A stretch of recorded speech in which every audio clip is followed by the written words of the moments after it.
I'd just like to say thank you so much for engaging and being so positive about a previous video to do with retire as soon as you can. It seemed to spark quite a lot of, not even debate, because most people were in absolute agreement. Yes, brilliant idea. We need to retire as soon as we can. But we got some really, really positive comments. We got loads of new subscribers from it. And I'd just like to thank everybody for the support. It was a really nice thing to do and really nice feedback. So thank you for that. Hi, I'm Keely from Retirement Dreams to Reality. And today I'm going to talk about quite a contentious issue, care costs, and whether you should factor those into your planning when saving for retirement. So there are really two main schools of thought, obviously. One of the main schools of thought, which actually comes from a lot of financial planners, a lot of financial advisors. If you watch YouTube videos about planning financially for your retirement, you'll see that a lot of them talk about how you've got to factor in the costs of care in the UK. And they'll talk about the fact that even when you're in your no-go years, you can't assume you're going to spend less money because that's when care kicks in. So the cost of care in the UK can cost anything from £1,000 to £2,000 a week if you are in residential care. So without doing fancy maths, let's just say it's £1,000 a week, which means in a year, the cost of a care home will cost you £52,000. So that means if the average person is in a care home for about 3 years, you've got to factor in another £150,000 into your planning. So you can see why a lot of people don't think about factoring the costs of care, because adding another £150,000 would actually be huge. In the UK, there are lots and lots of things that you get for free, obviously, on the NHS. And then when you're elderly, you have to have, if you've got to go into a care home, that's classed as social care. And there seems to be quite a fine line between healthcare and social care in the elderly. And the thing is, if you fall under healthcare, then that's paid for. So if you get continued healthcare, CHC, then your time in a care home will be paid for. If, and this is an even bigger contentious issue, if you have no savings and you go in a care home, then your care will be paid for. And I think that's the most contentious thing. And this isn't a pie in the sky story. This is fact. There will be two people in a care home, the same care home, bedrooms next to each other, receiving identical care. And one of them could be paying £1,200, £1,300, £1,400 a week. And the other one may be paying £0. And that's why it is such a contentious issue. And that's why you will constantly see, you will hear, you will have friends, you will have had conversations yourself, you may have even said this yourself, there's no way the government's getting my money when I retire. I want to leave my money to my kids. Why should that have to go for the cost of care? And there are, if you go on the internet, there are actual websites that say how to avoid social care costs. You can pay people to help you try and navigate the system so that you get continued healthcare, CHC, rather than have to pay for your social care. So you can hire lawyers, you can hire professionals, you can do all sorts of things to try and avoid paying for social care. So I think that's why it is such a contentious issue. Why should I pay for care when someone else is getting exactly the same care for nothing? And the reason I decided to do this video, one, because we stand on one side of that argument. However, my personal experience is on the other side of the argument. So that's why it's such an interesting one for me.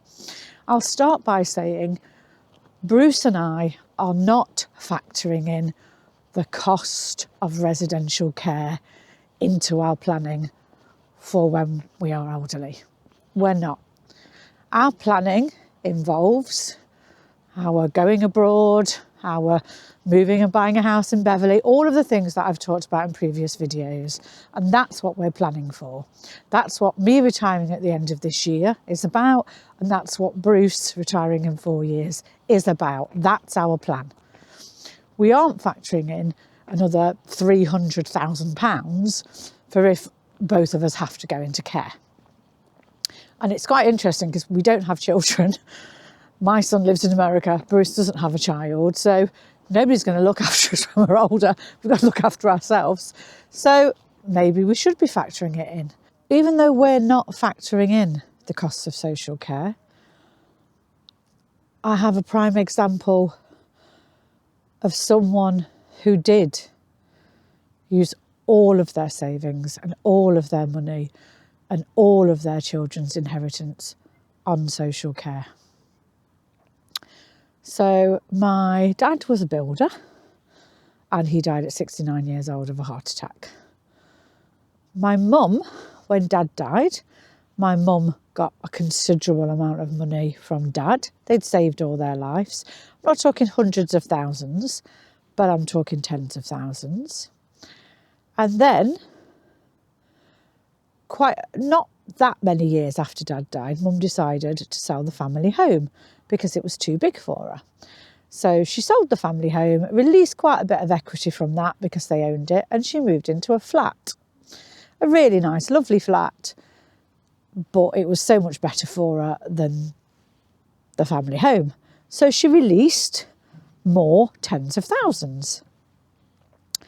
Fast forward 2 or 3 years after she'd been in the flat, and mum was diagnosed with dementia. Now, this is where it's a massive bugbear for me. As far as I'm concerned, dementia should not fall under social care. She's not a frail old lady who's sitting in a chair and needs her daughters to go round and give her a breakfast and a dinner and a tea and just help put her to bed.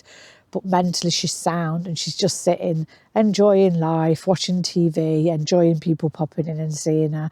All the things that happened with my grandma when she got elderly, that's not dementia. But that's probably a whole nother video. That's not dementia. But dementia still falls under social care. Now, it wasn't that long before we realised she was unsafe in her own home. And even though she had 3 daughters, we all worked. We all work. We weren't in a position to look after mum 24/7. And with dementia, that's what somebody needs. Somebody needs somebody there 24 hours a day. So at this point, mum has got a flat that she owns and she's got tens of thousands of pounds in savings. Now, the reason that I'm glad mum had the money to pay for her own social care is twofold. One, we were able to make the decision. Her 3 daughters, who had lasting power of attorney for finance and for health, but her 3 daughters were able to make that decision when we decided she was not safe in her own home. We were not bound by social services making that decision for us. We were not bound by the financial constraints of social services, who probably would have tried to keep her in her own home as long as they could if they'd have thought they had to fit the bill. So that was one thing. We didn't have to do that. We were able to make that decision, and we made that decision, the three of us together. And the other thing was, we were able to decide where she went, what home she went into. Now, if we'd have been at the mercy of social services, that would not have been the case.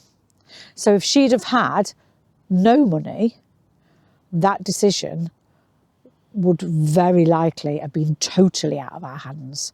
We'd have probably had some input in it, but social services would have had the final say in terms of where she was going because of finance.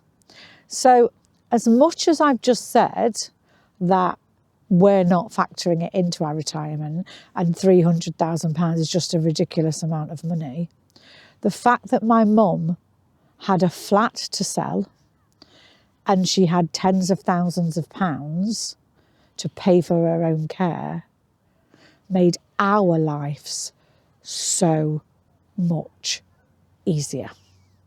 Like ridiculously different to the experiences that you hear about people going through. I'll just stop to say I am currently in somewhere called Gedling Country Park in Nottinghamshire, and it's absolutely gorgeous today. It's an old pit site that they've turned into a gorgeous country park. So yeah, it's lovely. So just carrying on from that, you probably gleaned that that meant my mum had to sell her flat to pay for her care once her money had run out. And a lot of care homes want like 2 to 3 years worth of money. We'll be lucky if we end up with £10,000 between the three of us. Because the rest, hundreds of thousands of pounds have gone on social care. And that's why I think it's quite contentious. However, I must also say that the first home that we chose wasn't particularly great for her.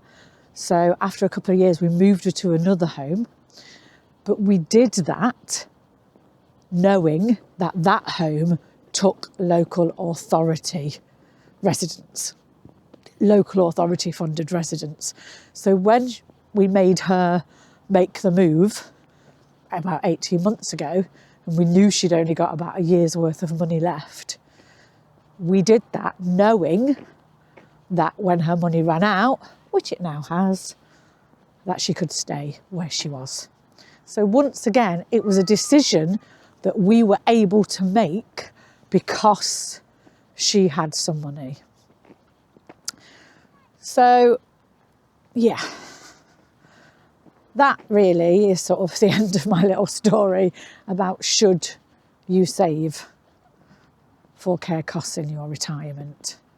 And that decision is yours. We have decided not to, but a huge part of me is so glad that my mum did have money to help pay for her care. So, thank you for taking this walk with me around Gedling Country Park. I hope you've enjoyed it. If anybody does have any questions about mum's dementia, about anything to do with navigating the social care systems, all I can do is give you my experience.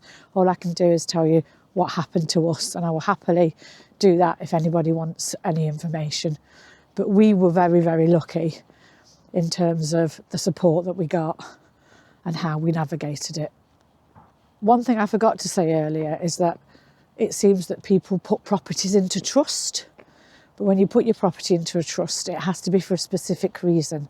And if they think for half a second it's to avoid paying for social care costs, then that is classed as a deprivation of assets. and people can get in big trouble for deprivation of assets. People have been prosecuted. I've heard nightmare stories of people even being sent to prison because of deprivation of assets. I mean, I don't know about that personally, but I have heard about it. So, yeah, putting your house in a trust, you've got to have a specific reason, and it can't be to avoid social care costs. So, I might do another video at some point about lasting power of attorney, because that's really, really important in your retirement. In fact, Martin Lewis talked very recently about getting it done when you're in your 40s. I think power of attorney is more important than a will. A will decides what happens to your assets if you die. Power of attorney, what happens to your assets if you lose your faculties, you're still alive and you may have your own care and family that you need to look after, but you're no longer capable of doing it yourself. This is where you nominate a friend or relative to take over your finances if you lose your faculties. So that's something useful.